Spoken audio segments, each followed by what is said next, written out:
I don't know why everyone's saying that Season 3 of Demon Slayer is the worst one of the anime so far. It's not like we downgraded from the antagonists we had from the arc before, in a much more boring setting with Hashira that aren't nearly as interesting as the man known as Mr. Bitches. Wait, no, that's exactly what happened. Jokes aside, I did find this season to be overall enjoyable, and there were still some standout episodes in the season. Plus, it was filled with ufotable greatness. Who doesn't like seeing that?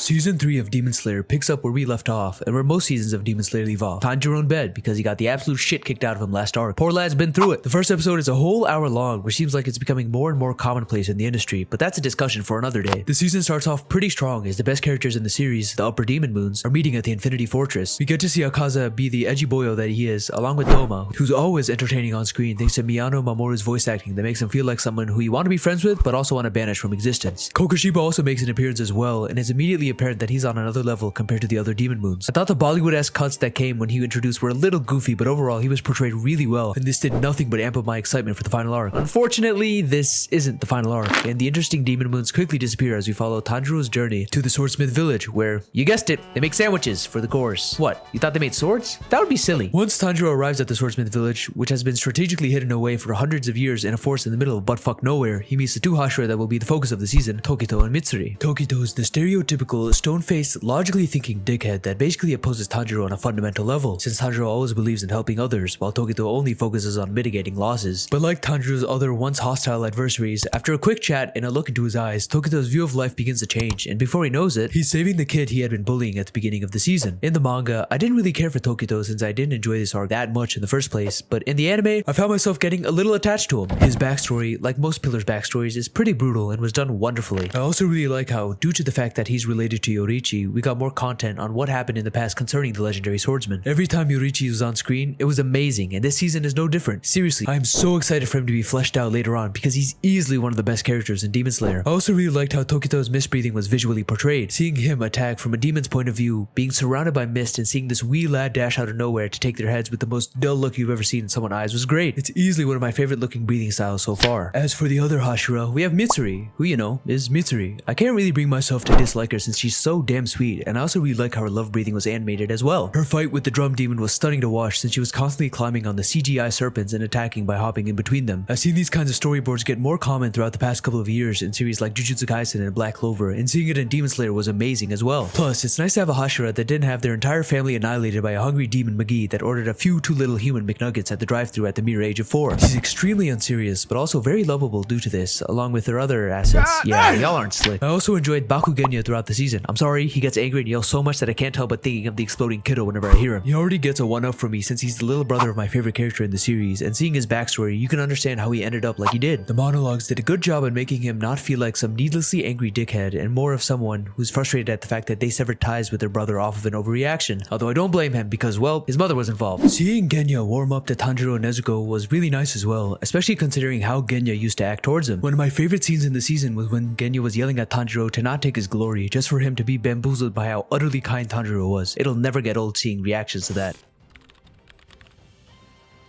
In terms of antagonists, I'm gonna keep it a buck. They fucking suck. They're so bad. Like, unbelievably bad. Cartoon-ass side villains that are kicked to the side by the main character after he glances at them level of bad. I know not a soul enjoyed these annoying-ass demons, and they're the main reason why people are calling this the weakest arc of Demon Slayer. Considering that we met the Upper Demon Moons 4 and 5, I thought we'd have something good in store, but no, they're straight trash. One is a pretentious vase enthusiast that threw a tantrum when someone else was only focused on their craft, and it looks hideous as hell. His stupid-ass vases are ugly. I hate them. I'm glad Tokito cooked his ass. Like, there was absolutely nothing good that came from Upper Demon Moon 5, apart from Tokito's backstory, that has literally nothing to do with him. Upper Demon Moon 4 is equally as frustrating. We had multiple episodes of the cast chasing after this cockroach-ass demon who was constantly crying about being unfairly treated while he was looking to eat innocent people. The concept of having him split into the other emotions was neat, but the emotion demons themselves were also annoying as hell and not compelling whatsoever. All they did was provide an excuse for ufotable to flex their fighting visuals, which I guess is cool, but I hated them. I guess the drum demon was the most tolerable one of them all, mainly because he threw those Hashirama snakes mistakes at Mitsuri and gave us some great choreography to watch. It also helps that he didn't speak much. The final chase to catch Upper Demon Moon 4 was cool though, but again, that's because of what happened between Tanjiro and Nezuko and less to do with him as a character. He completely sucked from his introduction to his demise, and he was just a little bitch that everyone hates for a good reason. Speaking of that moment, for Tanjiro and Nezuko, it was really good. I liked how the music cut out while Tanjiro was having a straight up panic attack about whether or not he should save his burning little sister or the Swordsmiths. Natsuke Hanai did an awesome job showing how deeply affected Tanjiro was after thinking that his sister burned away into a pack, and it did move me, I can't lie. The last episode in general was really good since we got to see more of Muzan's past, although he too does suck. Like, you had a doctor who was helping you live and you killed him? That's like me having a YouTube video not asking people to like and subscribe. Please like and subscribe.